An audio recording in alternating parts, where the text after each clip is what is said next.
Boa tarde, pessoal. Como vão? Espero que estejam bem. Primeiramente, eu quero agradecer pela compreensão de todos, tendo em vista eu não estar presente nessa sexta-feira. Eu resolvi gravar essa aulinha online sobre o rito do júri, que faz parte do nosso conteúdo programático de processo penal. Eu irei cobrá-los, os senhores, de forma presencial, após o carnaval, na nossa primeira aula presencial, lógico. De que forma? Todo o conteúdo que será ministrado hoje, os senhores irão fazer uma provinha. Essa provinha eu não sei se será em chamada oral ou se será de forma escrita.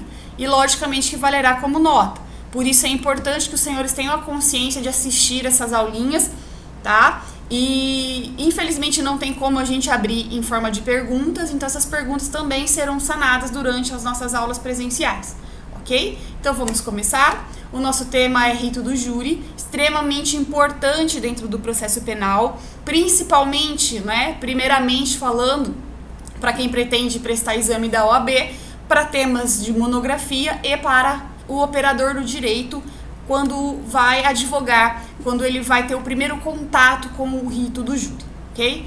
Então, quando a gente fala em júri, a gente tem que pensar quais os crimes que vão ser julgados pelo júri. Primeiramente, a gente tem que dizer que os crimes são aqueles dolosos contra a vida, tentados ou consumados, hein? Muito importante. E quais são os crimes dolosos contra a vida? Nós temos o homicídio, o infanticídio, o aborto e a instigação ao suicídio, tá? Esses crimes são considerados crimes dolosos contra a vida. Mas a gente também tem que falar que os crimes a eles conexos também vão a júri.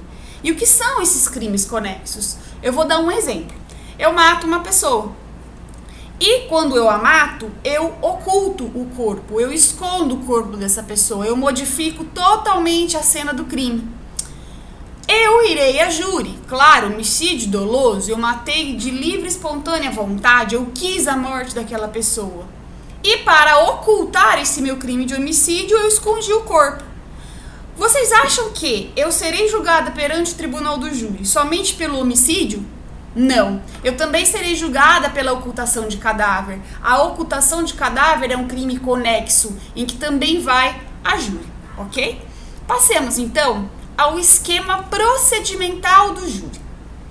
O júri é composto de duas fases. A primeira fase ela é presidida por um juiz togado que irá julgar nessa primeira fase, tá? Uma importante observação é que nessa primeira fase não há condenação. O juiz ele não condena o acusado, tá? O juiz ele faz o quê? Ele tão somente decide se deve ou não mandar o acusado para o julgamento pelos jurados. E a segunda fase, como funciona? Aqui entra em jogo os jurados. É aqui que se vê a presença desses jurados, tá? A segunda fase ela é composta de 7 jurados. São pessoas que irão decidir o destino do acusado. Ainda sobre a primeira fase do júri, importante a gente mencionar que o juiz nesta primeira fase ele vai colher provas. Essas provas no sentido de quê? De verificar se há elementos suficientes para enviar o acusado a julgamento, tá? Então, se ele vê que existe, sim, elementos suficientes de autoria e materialidade, ele faz o quê? Ele recebe a denúncia do Ministério Público. O Ministério Público oferece a denúncia, o juiz a recebe e manda citar o acusado para que apresente resposta escrita no prazo de 10 dias, tá? Apresentada a resposta escrita pelo acusado, o juiz devolve os autos ao promotor de justiça para que o promotor apresente a sua réplica. Sim, na primeira fase do júri, o promotor também vai manifestar sobre a defesa do acusado, tá? Após a apresentação desta réplica do Ministério Público, será marcada uma audiência única. Sim, com a reforma da legislação do júri, o procedimento foi enxugado, ele foi diminuído, tá? Então, essa chamada audiência única, o que irá acontecer nela? irá acontecer a audiência de instrução, irá acontecer a instrução, os debates e o julgamento. E na prática, como que funciona essa audiência única? Funciona da seguinte forma. Nessa audiência, lembrando, primeira fase do júri, nessa audiência una de instrução, irá se colher as provas, tá? Irá se ouvir as testemunhas arroladas na primeira fase, ouvir a vítima, se ela existir, e ouvir os peritos, também se necessário, fazer a careação, se necessário, tá? E depois o interrogatório do acusado, ok? Após ouvir o acusado, partirá para os debates. Esses debates são orais, em que falará primeiro o Ministério Público e depois a defesa. Após esses debates orais, o juiz irá decidir. E o que o juiz pode decidir nessa primeira fase do júri? Ele pode decidir de 4 maneiras. Primeiro, o juiz poderá pronunciar o acusado. Sim, ele poderá dar uma sentença de pronúncia. E o que significa pronunciar o acusado? Significa dizer que o juiz mandará este acusado para o julgamento em plenário do júri, tá? Só que existem alguns detalhes da pronúncia que eu preciso dizer aos senhores. Primeiro detalhe, a pronúncia, ela é um juízo de admissibilidade da acusação. Ou seja, na pronúncia, o juiz reconheceu que existiu sim indícios suficientes de autoria e prova cabal da materialidade delitiva. Houve-se cabal, tem que existir essa prova tem que ser plena. Observação importante que os senhores deveriam anotar, ok? Não pode, na decisão de pronúncia, o magistrado fazer eloquência acusatória. Ou seja, não pode interceder na acusação. Exemplo, imagine a situação. Eu estou conversando com os senhores aqui, ok? Perfeito. Aí eu vou para um bar e eu começo a discutir com alguém. Eu ando alguns metros e pego uma arma e volto e mato aquela pessoa pelo qual eu comecei a brigar. E eu vou embora, tá? Aí, na minha defesa, no tribunal do júri, eu alego legítima defesa. Imaginem que, se o juiz pudesse dizer aqui, na pronúncia, isso aqui não é legítima defesa nem aqui nem na China. Jamais pode se falar em legítima defesa. Ela cometeu uma barbárie. Compreender a eloquência acusatória? Compreender o apelo? Logicamente que essa pronúncia fosse para a segunda fase do júri, eu estaria condenada. Então é essa eloquência acusatória, esse apelo, essa intercessão pela condenação não pode existir. É proibido por lei, ok?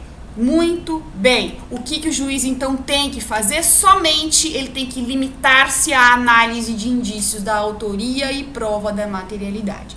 Então, somente.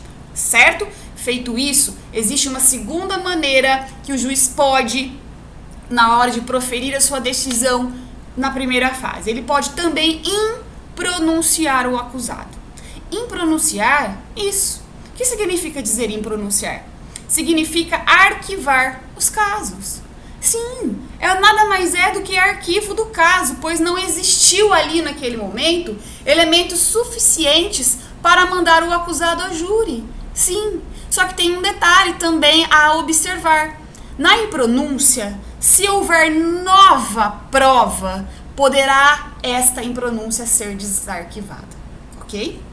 Detalhe, desde que obedecidos à prescrição. Se houver prescrição, não há que se falar em desarquivamento, certo? Então, impronúncia, arquivamento dos autos pela falta de materialidade, pela falta de indícios suficientes de autoria, ok? Nova prova, desarquiva em pronúncia, aquele acusado será pronunciado desde que não tenha havido a prescrição. Perfeito? Também temos uma terceira possibilidade na primeira fase, quando o juiz vai decidir. Ele pode, inclusive, desclassificar o delito. Sim, O juiz se convenceu que não foi homicídio. O juiz se convenceu que o réu não tinha a intenção de matar, mas ele tinha a intenção de lesionar. Então, o juiz desclassifica o crime. Então, o que acontece com esse processo? Esse processo sai da vara do júri e é remetido para a justiça comum. Ele é remetido para a justiça ou primeira ou segunda vara criminal. Tudo bem? Perfeito? Vamos lá. E como última possibilidade, o juiz ele poderá absolver sumariamente o acusado. Tá? A gente tem que falar que antigamente, antes da reforma, essa absolvição sumária era muito restrita. Ela acontecia em pouquíssimas hipóteses. Com o novo procedimento, com a nova legislação do júri, ampliou-se as possibilidades de absolvição sumária. Então, como que isso é feito? Exemplo. Está comprovado que o acusado não cometeu o delito. Comprovado, hein? Ok? Nessa situação, absolve-se sumariamente. E o que é diferente da impronúncia? É diferente que, na absolvição sumária, detalhe, ela faz coisa julgada material. Ainda que depois de surgidas novas provas na absolvição sumária, não há que se falar em desarquivamento. Não pode mais, fez coisa julgada material e encerrou. Ok? Perfeito. Imaginem que eu agi em legítima defesa. E esta legítima defesa está plenamente comprovada. Obviamente que a absolvição sumária é certa. Mas eu pergunto aos senhores, e se o juiz tiver dúvida sobre a ocorrência ou não dessa legítima defesa? Será que houve legítima defesa? Será que não houve? Mando a júri? Não mando a júri? Absolvo sumariamente? Mando a júri? Imagina, o que acontece nesse caso? Nesse caso, senhores, existe duas posições nas doutrinas, tá? Uma posição majoritária e a outra minoritária. Se o juiz, na posição majoritária, ele deverá levar em consideração o indúbio pro societatis. Isso mesmo. Gente, na dúvida entre houver ou não legítima defesa, o juiz remete ao júri.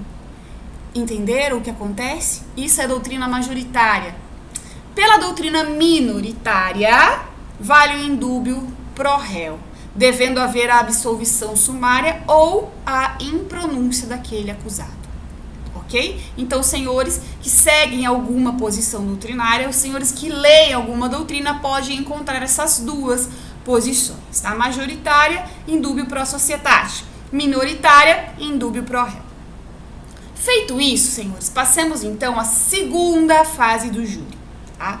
Então, depois que o juiz pronunciou o acusado, depois que o juiz remeteu esse acusado para o plenário do júri, este plenário, ele será todo preparado para esse julgamento. Existe toda uma formalidade, tá? Descrita, inclusive, no Código de Processo Penal, ok? Então, vamos lá. Segundo o CPP, preclusa a decisão de pronúncia, os autos irão conclusos ao juiz presidente do tribunal do júri. E este juiz presidente do tribunal do júri abrirá o prazo de 5 dias para as partes se manifestarem, tá? Neste prazo de 5 dias, o que as partes irão fazer? Lembrando que partes são Ministério Público e advogado de defesa. Essas partes poderão, neste prazo de 5 dias, arrolar testemunhas e requerer diligência. Ok, mas quantas testemunhas o advogado de defesa poderá arrolar? Quantas testemunhas o Ministério Público poderá arrolar? No máximo, 5 testemunhas. Segunda fase, no máximo, 5 testemunhas. Ok, após arroladas as testemunhas, os autos voltam para o juiz presidente do tribunal do júri, que fará um relatório. Esse relatório é muito importante. Por quê? Porque os jurados irão receber cópias desse relatório, tá? Para quê? Para que eles conheçam melhor o caso, eles precisam estudar o caso, eles precisam saber do que se trata, tá? Após esse relatório, o juiz marcará a data do plenário, o juiz marcará a data do julgamento. E como que funciona então esse plenário? No dia do julgamento, no plenário, verificará a primeira coisa, o juiz presidente irá fazer uma chamada dos 25 jurados. Irão estar presentes 25 jurados. E o juiz do plenário, o juiz presidente do plenário, ele fará essa chamada, tá? Feita a chamada dos 25, instala-se o plenário. Considera-se instalado o plenário do júri. Neste momento, irá compor o conselho de sentença. Nossa, conselho de sentença? Sim, o conselho de sentença serão sorteados 7 jurados. O juiz vai puxar da urna o nome de 7 jurados e esses 7 jurados irão compor o conselho de sentença, tá? Mas, e aí? Então tá lá o juiz puxando o nomezinho do fulano. O primeiro nome, o juiz presidente do tribunal sorteou. Ele faz uma consulta à defesa e ao Ministério Público. Sim. Que tipo de consulta? Perguntando se eles recusam esse jurado ou se eles aceitam. Então, primeiramente, quando o juiz pega o nomezinho do jurado, ele pergunta primeiro à defesa: doutor, o senhor aceita ou o senhor recusa esse jurado? E depois ele pergunta também sobre aquele mesmo jurado para o promotor de justiça, se ele aceita ou se ele recusa. Ok. Aí os senhores me perguntam: professora, como que é feita essa recusa? Vamos lá? Essa recusa ela é feita de 2 maneiras. Primeira forma, a gente vai falar da maneira chamada recusa motivada, tá? Se houver motivo, exemplo, o jurado é tio do acusado, essa recusa chama-se recusa motivada, tá? E ela não tem limite para acontecer.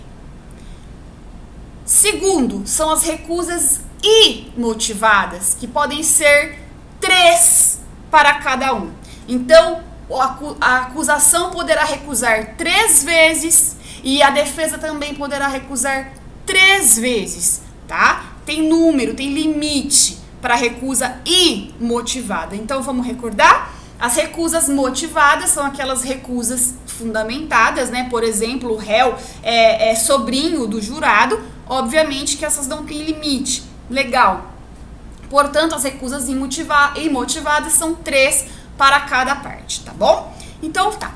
Sorteados os jurados e formado o conselho de sentença, farão o juramento. Sim, os jurados farão aquele juramento, tá? Não é igual o juramento nos Estados Unidos, que é em cima da Bíblia e coisa e tal. Esse juramento, senhores, ele é feito de acordo com a consciência. Sim, segundo a sua consciência, ele faz o juramento, tá bom? Após o juramento pelo conselho de sentença, composto de 7 jurados, começará então a instrução do júri. Sim, instrução do júri. Primeiro será ouvido a vítima, se ela existir, tá? Porque se ela existir, quer dizer que o crime foi tentado. Lembre-se que os crimes tentados contra a vida também vão a júri. Após a oitiva da vítima, serão ouvidas as testemunhas de acusação. Aquelas testemunhas que o promotor de justiça arrolou, tá? Essas testemunhas serão ouvidas. Depois de ouvidas as testemunhas do Ministério Público, serão ouvidas as testemunhas de defesa, aquelas arroladas pelo advogado de defesa, tá? E por último, será interrogado o réu. Sim, o acusado, ele é interrogado por último. Essa é uma das reformas do novo código, da nova legislação do júri, tá bom? Pergunto aos senhores: as partes, elas podem perguntar diretamente para o acusado? O promotor pode perguntar diretamente para o acusado? O advogado de defesa também pode perguntar direto para o acusado, sem passar pelo juiz? Sim, senhores, essa é uma das exceções, tá? É somente no plenário do júri que vai ocorrer essa pergunta direta. Ela não passa pelo presidente do tribunal do júri, ela vai direto para o acusado. bom? Temos que falar também que existe uma regra específica que tem que ser obedecida. Essa regra é cobrada, inclusive, em questões de prova, de concurso e da OAB. Em primeiro lugar, pergunta o juiz. É o juiz quem faz a pergunta. Primeiro. Após, o Ministério Público. E por último, a defesa, quando se trata de testemunha de acusação. Tá? Então, primeiro pergunta o juiz, depois o promotor de justiça e depois a defesa quando se trata da testemunha de acusação. Na oitiva da testemunha de defesa, irá perguntar o juiz, o advogado e, por último, o Ministério Público. Então, guardem bem essa regrinha específica porque ela é cobrada muito nas provas. Tá? Inclusive eu vou cobrar dos senhores quando a gente for fazer a nossa provinha. Eu quero contar para os senhores que houve um caso muito famoso de um julgamento que foi adiado por falta de uma das testemunhas. É isso mesmo, senhores. Isso aconteceu, sabe por quê? Pelo fato de que as partes arrolaram as testemunhas com a cláusula de imprescindibilidade. E isso é uma cláusula prevista no Código de Processo Penal. Tá? Então, quando o promotor foi arrolar as suas testemunhas, ele chamou essa cláusula, ele alegou sob cláusula de imprescindibilidade, tá? Então, quando essa testemunha não compareceu, o tribunal do júri tem que ser adiado, porque ela está cravada desta cláusula. Eu vou trazer também bem rapidinho um caso para os senhores do impeachment do Collor. Eu lembro que quando o advogado do Collor chamou uma testemunha no caso da CPI, né, do julgamento do Collor, essa testemunha não tinha comparecido, era uma testemunha-chave. E na hora do julgamento, perguntaram assim pro Collor, onde está a tua testemunha, né? Aí ele disse que a testemunha não tinha comparecido, o advogado do Collor. E ele chamou pela cláusula de imprescindibilidade. Só que o ministro, olhando lá no processo, quando ele arrolou por escrito as testemunhas, ele não verificou essa cláusula não estava escrita. Aí o ministro pegou e chamou o advogado e falou aqui, escuta aqui, doutor, o senhor alegou cláusula de imprescindibilidade, né? Sim, porque o advogado queria adiar o julgamento porque essa testemunha não tinha comparecido. Aí o ministro falou assim para ele, só que, doutor, eu vou lembrar uma coisa pro senhor, o senhor não colocou aqui a cláusula de imprescindibilidade. E o advogado, coitado, ficou sem saber o que fazer perante o cliente dele, que é o Collor. E foi um tumulto, foi uma coisa horrorosa, foi aonde o Collor renunciou, né? Foi aonde ele pediu a renúncia dele, porque, na verdade, ele ia ser condenado e as causas dessa condenação ia ser bem pior do que a sua renúncia. Então, essa cláusula de imprescindibilidade, ela pode ser alegada sim, se a testemunha não comparece. No caso do tribunal do júri, esse júri pode ser adiado. Bom? Pergunto. O jurado, ele pode perguntar para as testemunhas? Será que os jurados, sentadinhos lá naquele lugarzinho do júri, pode fazer perguntas para as testemunhas? Sim, senhores. Só que os jurados têm que fazer sob o sistema presidencialista. Os jurados têm que fazer a pergunta ao juiz e o juiz repergunta para as testemunhas. Compreenderam? Isso é muito importante, hein? Os jurados podem fazer perguntas para as testemunhas, sim, desde que por meio do juiz. Tranquilo? Vamos tocar? Terminada a colheita de provas, o que acontece? Ouviu-se as testemunhas, arrolou os peritos, não tem mais nada para fazer, o que acontece? Nesse caso, abre-se prazo para a acusação falar em 1h30, sim. Primeiramente, a acusação é que fala. Ela tem 1h30. Após a acusação falar em 1h30, a defesa também fala em 1h30, tá? E se forem mais de um réu? E se forem 2 réus? Como que faz isso daí? Aumenta-se o prazo?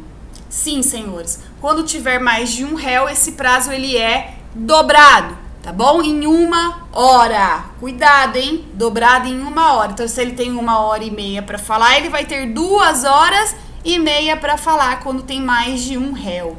Tudo bem? Ele precisa, por óbvio, de um espaço maior para falar da conduta de cada um dos acusados, tá bom? Para tréplica e réplica também funciona assim? Dobra? Sim, senhores. Também dobra para réplica e também dobra para a tréplica, ok? Importante. Uma outra coisinha importante. Nesta fala, nesses debates orais de cada um, existe alguma proibição do que pode ou não falar? O que vocês acham? Sim, senhores, existe aí algumas proibições, inclusive o CPP, ele é claro quanto a isso, tá? Primeiro, se o acusado estiver algemado, isso é uma exceção que a gente já sabe pela súmula vinculante número 11, lembram-se dela? Muito bem. O réu, ele só pode estar algemado no plenário se ele oferecer algum risco para a segurança, tanto do juiz, do Ministério Público, dos jurados, de qualquer pessoa que esteja ali, tá? Então, nesse caso, ele estará algemado como exceção. Portanto, o promotor de justiça, quando ele está lá nos seus debates, ele não pode fazer menção às algemas do acusado. Ele não pode falar assim, por exemplo, estão vendo, jurados? Ele está algemado porque ele é perigoso. Ele está algemado porque ele oferece risco à segurança dos senhores. Então, ele precisa ser condenado. Isso é proibido falar. Se o Ministério Público fizer isso, o tribunal do júri, o júri é anulado imediatamente, ok? Também não poderá ser feita qualquer menção ou referência à sentença de pronúncia como argumento de autoridade. Vamos lá, o que significa dizer isso?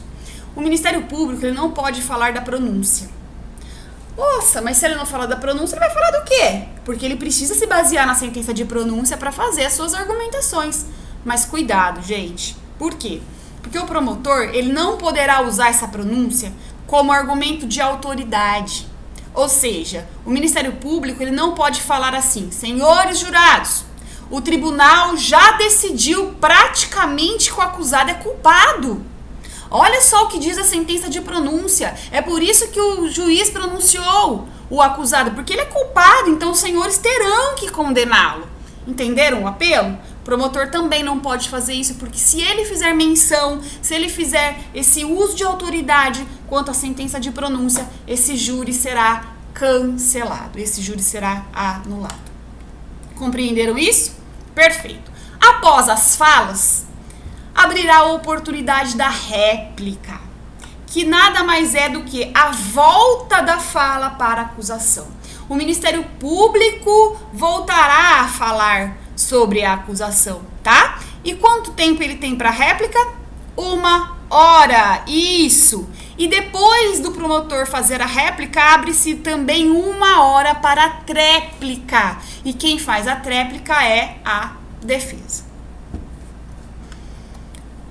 Senhores, eu pergunto, será que na tréplica pode haver algum argumento novo que não foi falado na defesa, não foi mencionado em nada? Vamos pensar. O promotor de justiça acaba com o advogado de defesa na hora da sua argumentação, na sua réplica. Ele fala coisas ali demasiadamente prejudiciais ao seu cliente, ao acusado. Será que na hora da minha tréplica, faltando basicamente 10 minutos para acabar a minha tréplica, eu posso trazer um fato novo? Eu posso dizer assim: olha, agora eu, advogado de defesa do fulano, eu vou contar a verdade para os senhores. Eu vou contar o que realmente aconteceu. E ele pega e fala assim: não foi meu cliente que matou, tá? Foi a amante do meu cliente. Ele, para proteger a amante, ele acabou matando. Eu pergunto aos senhores, pode isso? Pode a tréplica alegar fato novo, uma tese nova que antes não foi mencionada? O STJ já entendeu que o advogado pode apresentar tese nova na tréplica não alegada antes, certo? Pode, entendimento pacificado pelo STJ.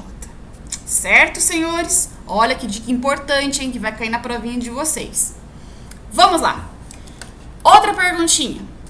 Pode haver tréplica sem réplica?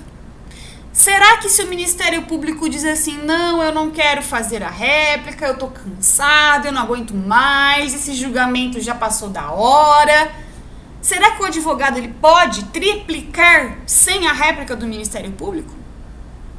E aí? Vamos lá? Se o MP não for para a réplica, o entendimento majoritário da doutrina é de que o advogado não poderá ir para a tréplica. Não poderá o advogado ir para a tréplica se o Ministério Público não fez a sua réplica. Tranquilo? Entendimento, então, majoritário da doutrina. Então, feitos os debates orais, feita a réplica, o advogado foi para a tréplica. O que acontece depois disso?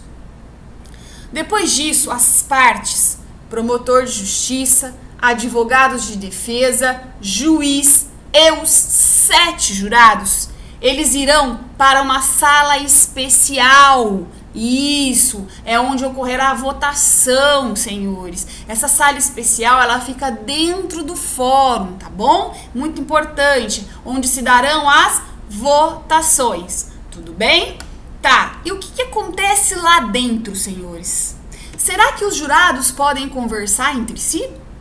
Não, senhores, não podem. Os jurados não podem conversar entre si. Sabe por quê? Porque senão eles estarão ferindo a incomunicabilidade, tá? E isso também pode gerar a anulação, tá? Do julgamento, ok? Perfeito. Então tá, o que eles vão fazer dentro dessa sala especial? Nessa sala especial, eles irão decidir. Sim, eles irão decidir através dos quesitos. Isso, guardem esse nome, quesito. O que é quesito, senhores? São as perguntas objetivas feitas pelo magistrado. Sim, e como que essa pergunta é objetiva? Como assim? Quais perguntas? O que ele vai responder? As perguntas objetivas que o magistrado farão, que o magistrado fará é a seguinte. Primeira pergunta, sobre a materialidade. Segunda pergunta, sobre a autoria. E terceira pergunta é sobre: absolve o acusado? Olha só, perguntas objetivas feitas através de quesitos. E como que os jurados irão votar cada quesito? Os jurados, eles receberão uma cédula de sim e de não. Isso, os jurados não fundamentam suas respostas, não fundamentam sob o sigilo das votações, não precisa fundamentar. Bom, então os jurados pegam lá a cédula, houve a materialidade, o jurado vai pegar sim ou não. Houve a autoria, ficou demonstrada a autoria, ou seja, ficou demonstrada que fulano é o autor do delito, os jurados irão votar sim ou não. Terceiro e último quesito, absolve o acusado? Sim ou não. Então, somente isso. Aí, o oficial de justiça, que também fica presente na sala de votação, que é a sala especial, ele passa com uma sacolinha recolhendo os quesitos, recolhendo, então, a votação, o sim e o não dos jurados. Tudo bem? Perfeito. Observação extremamente importante, senhores. As agravantes e as atenuantes não são julgadas pelos jurados. Não, senhores. Quem julga as agravantes e as atenuantes é o magistrado. Ok? Compreenderam isso? Perfeito. E essa votação? Como que ela é? Como que ela é feita, essa votação? Ela é da seguinte forma. Se por maioria de votos der sim, o acusado é condenado. Olha só, hein? Olha a palavrinha, maioria de votos. Se por maioria de votos der não, o acusado é absolvido. Quem conta esses votos? O magistrado. Ele faz a contagem dos votos. Então, ele começa lá fazendo a contagem de cada quesito, tá? Quando chega em 4, o juiz, ele para de contar. Vocês sabiam disso? E isso Chegou em 4, o juiz para de contar. Por quê? Porque a reforma do procedimento do júri, ela tornou desnecessária a continuidade das contagens, tá? Para não violar o sigilo das votações, desculpa. Porque senão, iria chegar a saber quem é que votou, quem é que condenou e quem é que absolveu. Então, chegou em 4 sims, ele é o quê? 4 sims, ele é condenado. Muito bem. 4 nãos, ele será absolvido. Tudo bem, senhores? Tranquilo essa parte? Vamos lá. O que significa dizer desaforamento? Aquele sujeito desaforado. Cuidado, tá? Porque o desaforamento dentro do rito do júri, ele significa totalmente diferente, tá? O desaforamento, ele nada mais é do que a retirada do processo de uma comarca para remetê-lo a outra comarca. Por que se faz isso?